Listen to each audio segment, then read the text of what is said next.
नमस्कार दोस्तों, स्वागत है आप सभी का स्टडी ग्रांड के यूट्यूब चैनल पर। तो दोस्तों, ये दिल्ली पुलिस के लिए जीएस की प्रैक्टिस सेट सीरीज़ चल रही है। तो आज इसका तीसरा प्रैक्टिस सेट है। तो आपको ऑलरेडी 2 प्रैक्टिस सेट अच्छे लगे होंगे, तो इसी को आगे बढ़ाते हुए हम तीसरा प्रैक्टिस सेट लेके चल रहे हैं। तो स्टार्ट करते हैं पहले क्वेश्चन से।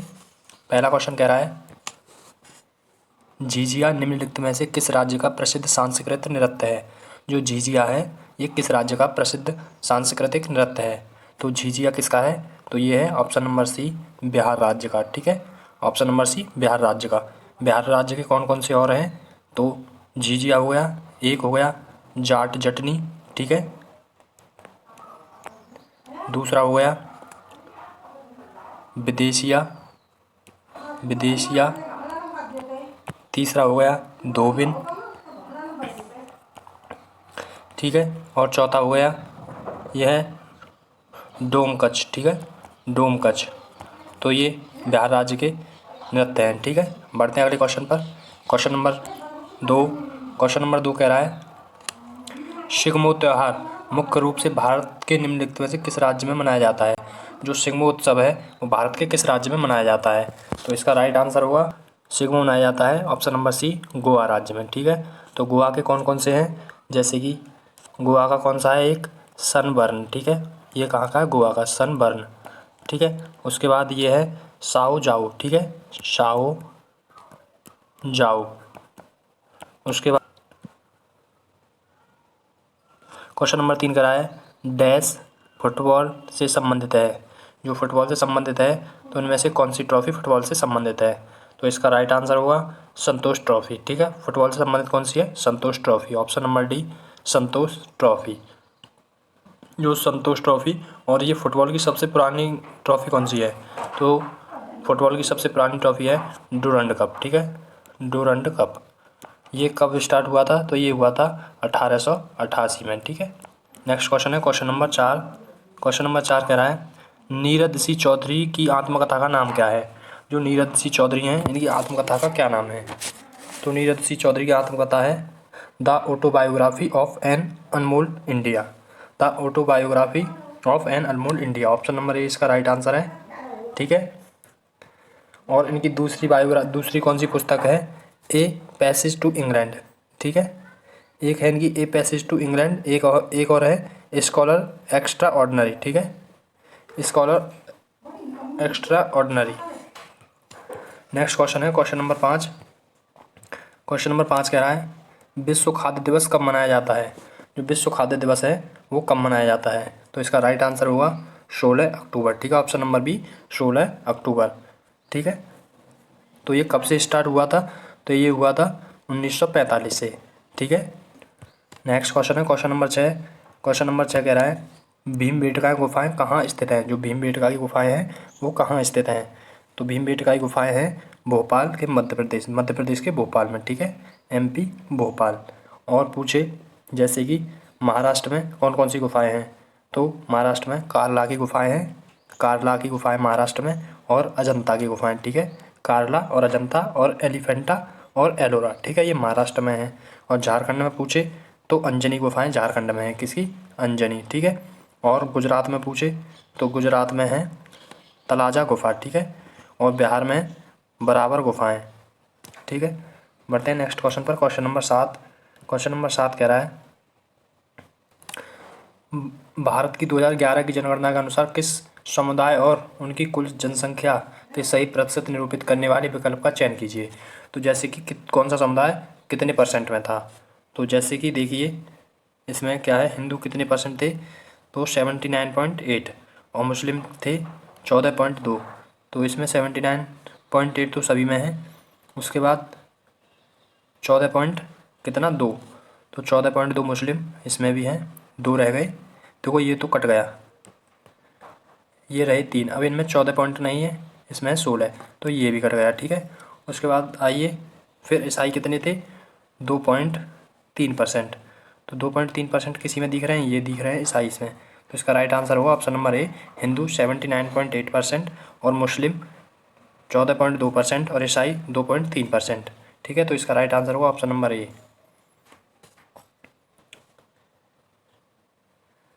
नेक्स्ट क्वेश्चन है क्वेश्चन नंबर 8। क्वेश्चन नंबर 8 कह रहा है, नामद्रोलिंग नामद्रोलिंग मठ किस राज्य में स्थित है? नामद्रोलिंग मठ है वो भारत के किस राज्य में स्थित है? तो इसका राइट आंसर होगा ऑप्शन नंबर बी। ठीक है, कर्नाटक में। नामद्रोलिंग मठ कहाँ पे? कर्नाटक में। और इसका अन्य नाम क्या है पता है? इसका अन्य नाम है बौद्ध धर्म का स्वर्ण मंदिर। जो जैसे कि वो सिख धर्म का स्वर्ण मंदिर है, ऐसे ये बौद्धों का स्वर्ण मंदिर है। ठीक है, बौद्ध धर्म का स्वर्ण मंदिर। ठीक है, बढ़ते हैं नेक्स्ट क्वेश्चन पर। Question number 9। क्वेश्चन नंबर 9 कह रहा है चाणक्य डैश के शासनकाल में प्रधान अमात्य थे। जो चाणक्य के शासनकाल में प्रधान अमात्य कौन थे? तो इसका राइट आंसर होगा ऑप्शन नंबर ए, चंद्रगुप्त मौर्य। ठीक है, चंद्रगुप्त मौर्य। नेक्स्ट क्वेश्चन है क्वेश्चन नंबर 10। क्वेश्चन नंबर 10 कह रहा है अढ़ाई दिन का झोंपड़ा डैश में स्थित सबसे पुरानी मस्जिद में है। तो जो अढ़ाई दिन का झोंपड़ा है वो कहाँ की सबसे पुरानी मस्जिद में स्थित है? ठीक है, तो इसका राइट आंसर होगा ऑप्शन नंबर बी, अजमेर। ठीक है, ऑप्शन नंबर बी इसका राइट आंसर है, अजमेर। ठीक है,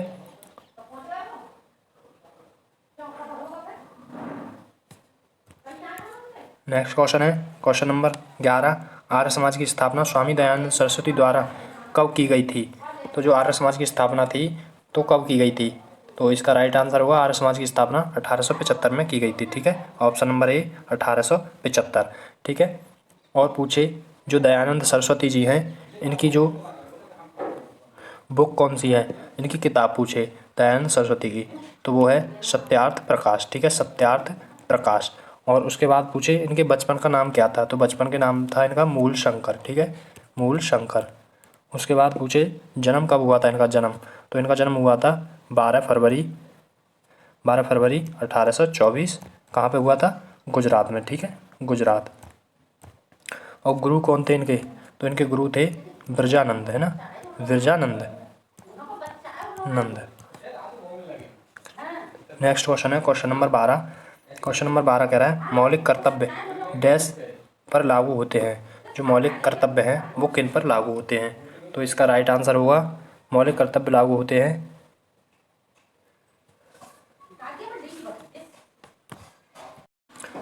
मौलिक कर्तव्य नागरिकों पर लागू होते हैं। ठीक है, option number D. Option number D इसका राइट आंसर है। नेक्स्ट क्वेश्चन है question number 13। Question number 13। Question number 14। निम्नलिखित में से कौन सा विकल्प भारत के संविधान के अनुसार मौलिक कर्तव्य नहीं है? जो मौलिक कर्तव्य नहीं है वो कौन सा है? तो देश की संप्रभुता और अखंडता की रक्षा करने का कर्तव्य, तो ये तो एक मौलिक कर्तव्य है। ठीक है, भारत के राष्ट्रीय ध्वज का सम्मान करने का कर्तव्य, ये भी सही है। भारत के राष्ट्रीय गान का सम्मान करने का कर्तव्य, ये भी सही है। लेकिन करों का भुगतान करने का ये कोई मौलिक कर्तव्य नहीं है। ठीक है, तो इसका राइट आंसर होगा ऑप्शन नंबर ए। नेक्स्ट क्वेश्चन है क्वेश्चन नंबर 15। क्वेश्चन नंबर 15 कह रहा है संपत्ति का अधिकार एक है। तो संपत्ति का अधिकार कैसा है? मौलिक अधिकार है, जन्मसिद्ध अधिकार है, या कानूनी अधिकार, या उपयुक्त सभी? तो संपत्ति का अधिकार अब ऑप्शन नंबर सी इसका राइट आंसर है, कानूनी अधिकार है। ठीक है, क्वेश्चन नंबर 16 कह रहा है भारत की मुख्य भूमि देशांतर 8 68 डिग्री 7 मिनट ईस्ट और डैश के बीच फैली हुई है। तो इसका राइट आंसर होगा 97 डिग्री 25 मिनट। ठीक है, तो ये है ऑप्शन नंबर सी इसका राइट आंसर है। ठीक है, नेक्स्ट क्वेश्चन है क्वेश्चन नंबर 17। क्वेश्चन नंबर 17 कह रहा है पृथ्वी पर सबसे गहरे बिंदु का नाम बताइए। जो पृथ्वी पर सबसे गहरा बिंदु है उसका नाम बताइए। तो पृथ्वी पर सबसे गहरा बिंदु है चैलेंजर द्वीप। ठीक है, चैलेंजर द्वीप सबसे गहरा बिंदु है। और ये मैरियाना गर्त है ना, मैरियाना ट्रेंच, ये मैरियाना ट्रेंच के ही अंदर है। तो पूछे सबसे गहरी जो खाई है, मैं जो सबसे गहरा गर्त है तो वो मैरियाना गर्त है, लेकिन उसके उससे भी उसमें ही उससे गहरा है चैलेंजर द्वीप। ठीक है, तो बढ़ते हैं अगले क्वेश्चन पर। Question number 18। क्वेश्चन नंबर 18 कह रहा है माजुली द्वीप विश्व का सबसे बड़ा नदी द्वीप है, वह कहाँ स्थित है? तो माजुली द्वीप विश्व का सबसे बड़ा नदी द्वीप है, ये है ऑप्शन नंबर डी, ब्रह्मपुत्रा नदी पर। ठीक है, कहाँ पे है? ब्रह्मपुत्रा नदी पर। इसकी जो लंबाई है, ब्रह्मपुत्रा नदी की लंबाई कितनी है? तो ब्रह्मपुत्रा नदी की लंबाई है 2900 किलोमीटर। ठीक है, 2900 किलोमीटर। और पूछे इसका जो ब्रह्मपुत्र नदी का उद्गम कहाँ से होता है? उद्गम, तो इसका उद्गम हुआ है मानसरोवर झील से। ठीक है, मानसरोवर झील।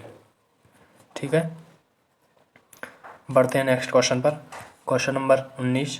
क्वेश्चन नंबर 19 कह रहा है भारत में निम्न में से किस प्रकार की मिट्टी को स्थानीय रूप से रेगुर मिट्टी के रूप में जाना जाता है? जो रेगुर मिट्टी है तो उसे अन्य किस नाम से जाना जाता है? तो इसका राइट आंसर होगा ऑप्शन नंबर डी, काली मिट्टी या कपासी मिट्टी। ठीक है, तो जिसका काली मिट्टी का अन्य नाम क्या है? चरनोजम भी है और करेल भी कहते हैं इसे। ठीक है, चरनोजम और इसका अन्य नाम है करेल। करेल भी इसे ही कहा जाता है। ठीक है, और इसे कपासी मिट्टी भी कहा जाता है और लावा मिट्टी भी इसे ही कहते हैं। ठीक है, नेक्स्ट क्वेश्चन है क्वेश्चन नंबर 20। क्वेश्चन नंबर 20 कह रहा है उस राज्य को पहचाने जिसके साथ तेलंगाना की सीमा नहीं लगती। तो तेलंगाना की सीमा किस राज्य से नहीं लगती? तो देखो, तेलंगाना की सीमा कर्नाटक से लगती है। ठीक है, आंध्र प्रदेश से भी लगती है। ठीक है, और छत्तीसगढ़ से भी लगती है, लेकिन किससे नहीं लगती? तमिलनाडु से नहीं लगती। तमिलनाडु से क्यों नहीं लगती? क्योंकि जैसे कि ये तेलंगाना है ऊपर, तो इसके बीच में कौन आ जाता है? आंध्र प्रदेश आ जाता है। तो आंध्र प्रदेश के नीचे कौन है? तमिलनाडु। तो इसी वजह से इससे इसकी सीमा स्पर्श नहीं करती। ठीक है, नेक्स्ट क्वेश्चन है क्वेश्चन नंबर 21। क्वेश्चन नंबर 21 कह रहा है निम्नलिखित में से कौन सी गतिविधियाँ एक अर्थव्यवस्था को द्वितीयक क्षेत्र से संबंधित है? जो अर्थव्यवस्था के द्वितीयक क्षेत्र से संबंधित कौन सी गतिविधि है? तो इसका राइट आंसर होगा कृषि उपकरण निर्माण। ठीक है, कृषि उपकरण निर्माण, ऑप्शन नंबर बी इसका राइट आंसर है। ठीक है, नेक्स्ट क्वेश्चन है क्वेश्चन नंबर 22।